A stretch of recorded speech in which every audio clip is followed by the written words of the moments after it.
A few weeks back, I checked out probably one of my favorite cheapy budget mechanical keyboards, which was the Ajazz Ak33, but around that time they also put out the RGB version, so essentially it's the same thing bar one other thing, and of course the RGB LEDs. Since I've already reviewed the keyboard, I won't be going in depth, but just a quick overview, it is a 75% mechanical keyboard and comes in 4 flavors, one being this RGB one, and is super cheap because of the copy switches they use, which are of course cloned from the German made Cherry MX key switches. So it's got a super compact form factor, but it's very close to on par with the 10 keyless keyboards in terms of functionality. Being RGB though, it has a bunch of LEDs making the keyboard go all different colors, so we're gonna play on that today and we're just gonna make this keyboard shine. First of all, I hate glossy plastic finishes, so that bottom shell will be painted, and we're gonna do something special to the keycaps. I'm gonna start with the keycaps, so we gotta take all of them off. And these keycaps are ABS plastic, and in its like true form, it is a translucent white plastic. But to get the characters on the caps, they cover it in a black coating and then laser etch it for the characters to go on. Although since some of them are so tall, the coating process isn't perfect. Therefore, you can remove this black layer by sanding it off, and this is something that I've done in the past and is especially something to consider if your keycaps have some major key shine on them. For this, I'll be sanding just the top of the keycaps, leaving the surrounding sides that stock black look, giving it a really unique look. To start it off, I'm gonna start with the rotary tool with a small sanding wheel. You can start by hand, but it takes a lot of work, and this just makes it heaps quicker. It's really important not to run at a high speed and not to put too much downwards pressure on the keycap, and this is just because I want to sand off the coating. Remember that these keycaps are quite thin and that the stem isn't too far away from the top surface. Sanding lightly will also allow me to avoid having to do more hard work later in trying to level out the scratches, and in turn taking more and more plastic away. And this is all about time and patience, as mistakes will ruin the whole thing and your keycaps. And after rough sanding is done, we can see the translucent state of the plastic, and now it's just a matter of smoothing it out. I'm gonna start with 240 grit sandpaper and work my way up to about 400 grit, and this is all wet and dry sandpaper using some soapy water.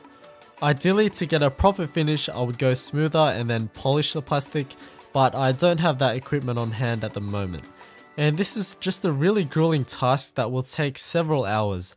Basically, I went through each keycap and then again and again gradually going through smoother sandpapers. I ended up doing this over about 2 days, just by doing a bunch at a time when I can and taking breaks, because it's really physically tiring, and by the end my fingers and wrists were getting weird tingly sensations, so that probably wasn't good. But in between those breaks, I started on the other parts of the keyboard.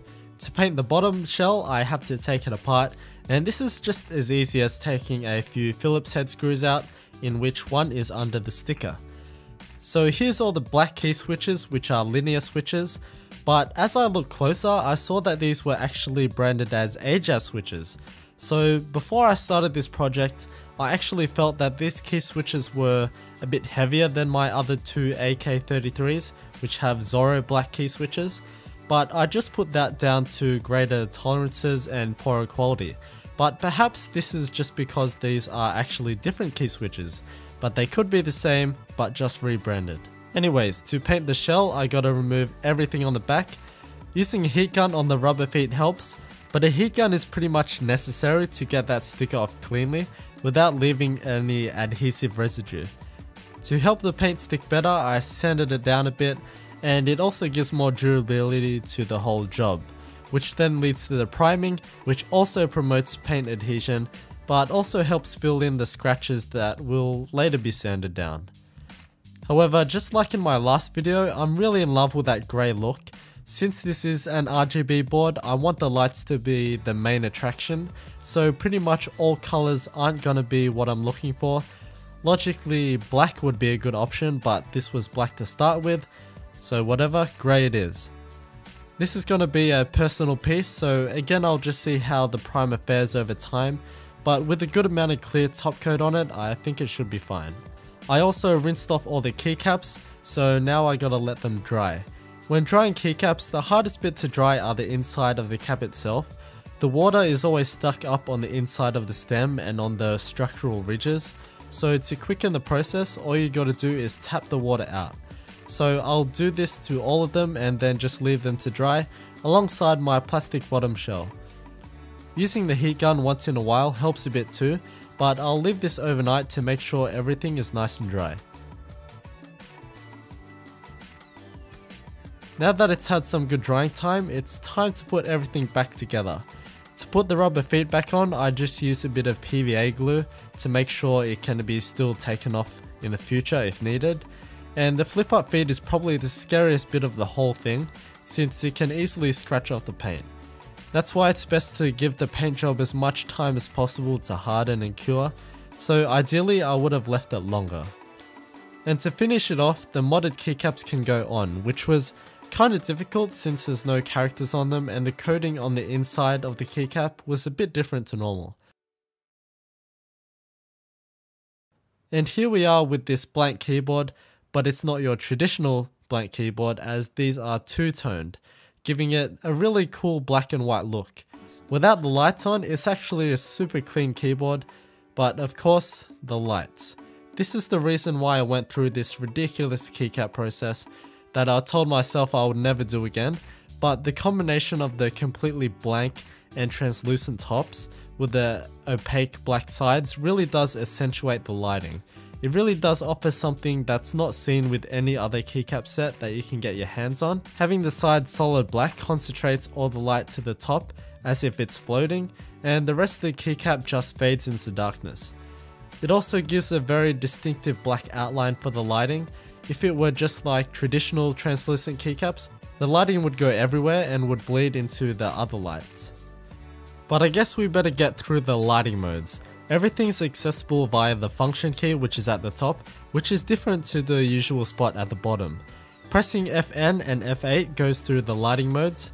Fn with the up and down arrow keys control the brightness, and then Fn and the left arrow change the direction of the pattern, and function and right arrow change the colors. There seems to be two main color palettes. There's the standard RGB colors, which are more solid hues, and then there's the more pastel-y colors, which are more light and faded in color. Also, the white isn't as pure as proper white LEDs will be, which is usually the case with RGB lighting, so it has a hint of blue in it, but it's still pretty good. If you don't want to see all the lighting modes, then just skip to 10.08.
After I actually finished this video, I posted a photo of this keyboard on my Facebook page, and a really big thanks to Henry who told me about the software for the keyboard, which I had absolutely no idea about. So basically all you gotta do is go on Google and search Ajazz Ak33 RGB software, and then just go to the first link that you see, and I'll just link this in the description as well. And then we go down to keyboard and then select our RGB keyboard. And once that's downloaded, we just have to extract it and then install the program. After that's done installing, it's just going to be in the bottom right with the icon, so we just double click that to open it up. And here we have a few options, mainly with lighting and basically what you can do on the keyboard itself, but it also offers the speed option in which the patterns go. We can also set different profiles, so we have 3 different profiles that we can set, and we can put macros in any of these profiles. So I didn't really go into this, and it is all in Chinese, so a really big thanks to one of my friends who helped me translate all of this. So you can just refer to these images if you want to play around with this software. So yeah, there's actually quite an impressive amount of modes and colors which I didn't expect, so I'm sure that you can get this to match your setup. So yeah, this is totally not something I would normally do to a keyboard of mine, since it totally makes it harder to use, especially in this odd layout. So I'll definitely need a reference image with this at all times. I also sanded away the F and J reference points, so that's pretty bad, but I just wanted to have some fun with this keyboard and let those LEDs go crazy, so it looks cool, but is an absolute pain to use. I'm not really for lights, but this one was pretty fun.